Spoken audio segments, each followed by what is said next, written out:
Hey guys, hi, welcome to another video. My name is Shailesh and I am founder of Webro Digital Media. Guys, इस video में मैं आपसे बात करने वाला हूँ। जब कभी भी आप एक वेबसाइट बनाने के बारे में सोचते हो तो सबसे पहला क्वेश्चन आपके माइंड में आता है वो है कि एक वेबसाइट बनाने के लिए आपको कॉस्ट कितनी लगेगी।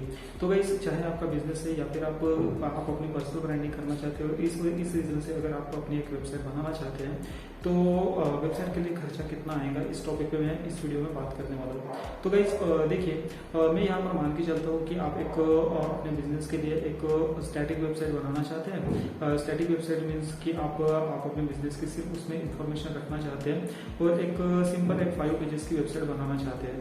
तो 5 पेजेस में आप चाहते हैं कि आपकी जो वेबसाइट बने, उस वेबसाइट में आपकी कंपनी के मीन्स आप जो भी बिजनेस करते हो उसकी डिटेल्स आ जाए, लाइक अबाउट अस आ जाए, अबाउट अस, और आपको चाहते हैं कि आप जो भी सर्विस प्रोवाइड कर रहे हैं उस सर्विस का एक पेज रहे, और आपके अगर बिजनेस की जो भी इमेजेस है या फिर वीडियोस है उन्हें आप शो करना चाहते हैं, फिर आप टेस्टिमोनियल आप अपने क्लाइंट के जो फीडबैक होते हैं उसका टेस्टिमोनियल पेज रखना चाहते हैं।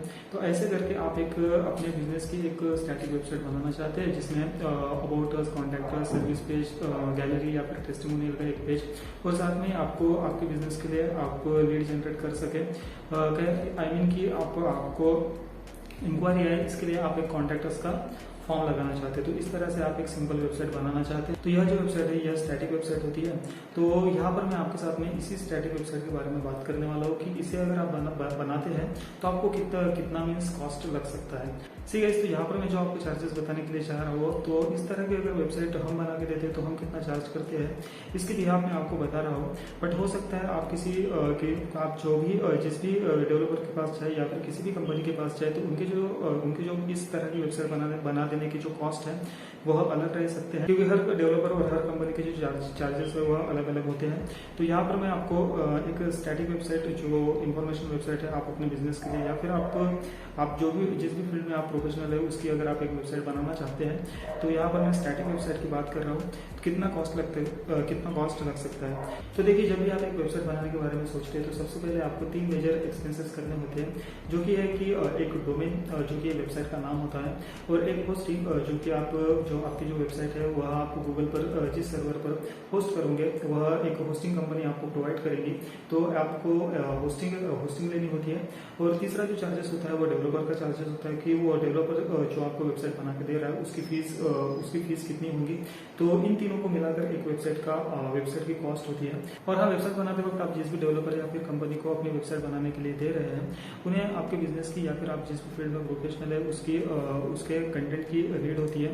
लाइक आपके बिजनेस की जो इन्फॉर्मेशन है या फिर आप जो भी प्रोफेशन कर रहे हैं उसकी जो इन्फॉर्मेशन है वह उन्हें पेजेस में शो करना होता है। जैसे कि अबाउट अस का पेजेस, आप जो सर्विस प्रोवाइड कर रहे हैं सर्विस का जो पेज रहेगा उसमें आपकी सर्विस की डिटेल।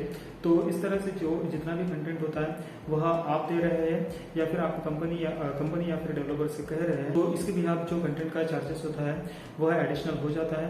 और हाँ, आपको अपने बिजनेस से रिलेटेड कुछ जो भी इमेजेस या फिर वीडियो अपलोड करना चाहते हैं अपने साइट पे, तो वह इमेजेस आपके पास में है या नहीं है। डेवलपर या फिर कंपनी को आपके बिजनेस से रिलेटेड या फिर आप जिस भी प्रोफेशन में उससे रिलेटेड इमेजेस शूट करना है या फिर उससे रिलेटेड ग्राफिक्स बनाना है, तो इसके जो चार्जेस होते हैं वह एडिशनल हो जाते हैं। या फिर अगर आप प्रोवाइड कर रहे हो तो उसी वेबसाइट में वह मीन्स उसी चार्जेस में वेबसाइट या डेवलपर या फिर कंपनी को अगर आपके बिजनेस से रिलेटेड या फिर आप जिस प्रोफेशन में है उससे रिलेटेड इमेजेस शूट करना है या फिर ग्राफिक्स रेडी करना है, तो इसके जो चार्जेस होते हैं वह एडिशनल हो जाते हैं। या फिर अगर आप प्रोवाइड कर रहे हैं तो जो भी वेबसाइट का कॉस्ट है उसमें नहीं लगता है। तो इस तरह से एक वेबसाइट का कॉस्ट डिसाइड होता है। तो अब मैं आपको बता देता हूँ कि जब आप बनाने के लिए जाओगे तो कितना खर्चा आ सकता है। तो गाइस देखिए, जो डोमेन है वो लगभग 800,000 रुपये जो एनुअल प्राइस है इतना हो जाता है। और होस्टिंग का जो है वह आपको एक अच्छी होस्टिंग अगर आप किसी अच्छे कंपनी से अगर लेते हैं तो वो 2,000 से 2,500 के बीच में हो जाती है। तो यह जो है यह एनुअल प्राइस है। और डेवलपर के जो चार्जेस होते हैं वो लगभग 5 पेजेस के अगर मैं मान के चलूँ तो 3,000 के आसपास में होते हैं। 3,000 से 5,000 जो भी डिपेंड करता है कि डेवलपर या फिर कंपनी कितना चार्ज करने वाली है या फिर उनके प्राइस कितने हैं। और अगर वेबसाइट में अगर कोई आप एडिशनल पेज बनाते हैं, लाइक कोई भी अगर आप एडिशनल पेज जिसमें 5 पेजेस के ऊपर जो मीन्स वेबसाइट बन रही है 6 पेजेस की या फिर 7 पेजेस की या फिर 8 पेजेस की, तो ऐसे में 1 या 2 फिर 3 पेजेस अगर आप बढ़ाना चाहते हो तो उसके जो उसके उस पेजेस के जो चार्जेस होते हैं वह भी एडिशनल हो जाते हैं। तो वैसे तो इस तरह से एक वेबसाइट बनाने के लिए इन सभी तरह के चार्जेस को जोड़कर एक वेबसाइट का पैकेज बनाया जाता है। तो वैसे यहाँ पर हम जो चार्ज करते हैं वह है 5 पेजेस की। एक अगर आप एक स्टैटिक वेबसाइट बनाना चाहते हैं तो वह आपकी वेबसाइट जो है वो 5000 में हम प्रोवाइड करते हैं। बाकी जो कंपनी है वह लगभग मीन्स 5000 से 10,000 तक वह उनके जो भी चार्जेस हैं वह और उनका जो भी पैकेज है तो उस तरह से उनका एस्टिमेटेड कॉस्ट होता है। सो वैसे तो मुझे लगता है कि आपको एक अनुमान हो गया होगा कि अगर आप एक वेबसाइट बनाना चाहते हैं तो आपको कितना खर्चा आ सकता है या फिर आपकी वेबसाइट के लिए कितना कॉस्ट लग सकता है।